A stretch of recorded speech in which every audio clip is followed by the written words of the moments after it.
Hello everyone, nursing टीच official चॅनलमध्ये तुमचं सगळ्यांचं स्वागत आहे. तर आपण आज एक महत्त्वाची जी अपडेट आहे ते बघणार आहोत. एक महत्त्वाची अपडेट आहे आरोग्य विभाग भरतीची, जे DMER व DHSमध्ये जे रिक्त पदे आहे, जे विधानसभेत माननीय आरोग्यमंत्र्यांनी माहिती दिली आहे. तर DMERमध्ये एकूण 6,300 पदे आहे, रिक्त पदे हे. तर काही पदांची बिंदू नामावली बनवण्याचे काम सुरू आहे. तसेच DHSमध्ये सुद्धा 2064 पदांची भरती होणार आहे, ज्याची माहिती विधानसभेमध्ये माननीय आरोग्यमंत्र्यांनी दिलेली आहे.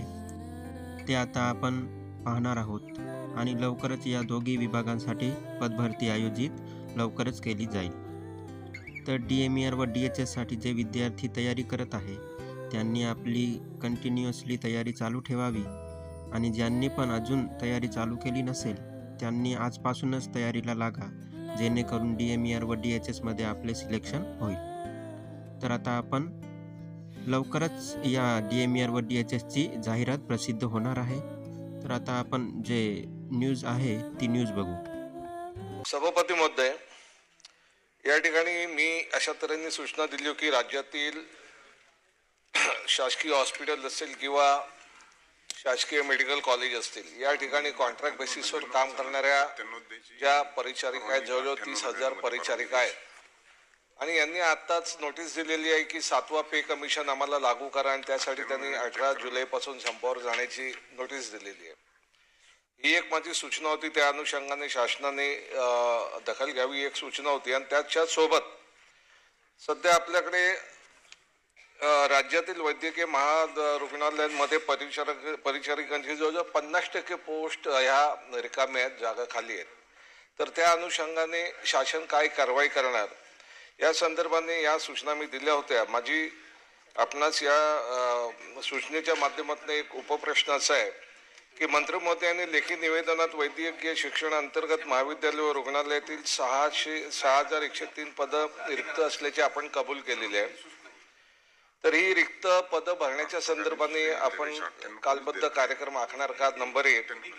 नंबर 2, संपावर गेलेल्या या परिचारिकांच्या या विषयाची आपण शासन दखल घेणार का? नंबर 2.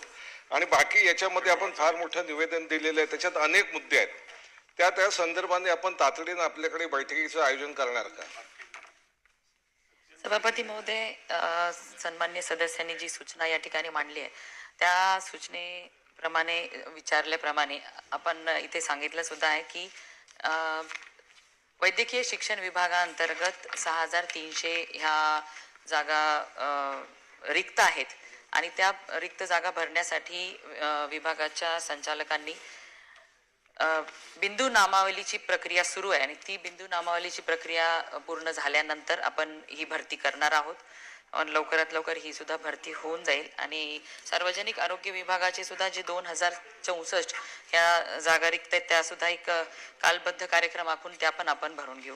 आणि ज्या कॉन्ट्रॅक्च्युअल या ठिकाणी संपावरती बसलेले स्टाफ आहे, त्यांच्या बाबतीत सुद्धा त्यांच्या ज्या मागण्या आहेत, त्या मागण्यांच्या संदर्भात एक आपण सर्व अधिकारी आणि आपल्या सोबत एक बैठक पुढच्या आठवड्यामध्ये अधिवेशन संपल्यानंतर लावू, आणि ज्या त्यांच्या मागण्या आहेत त्या सोडवण्याचा आपण प्रयत्न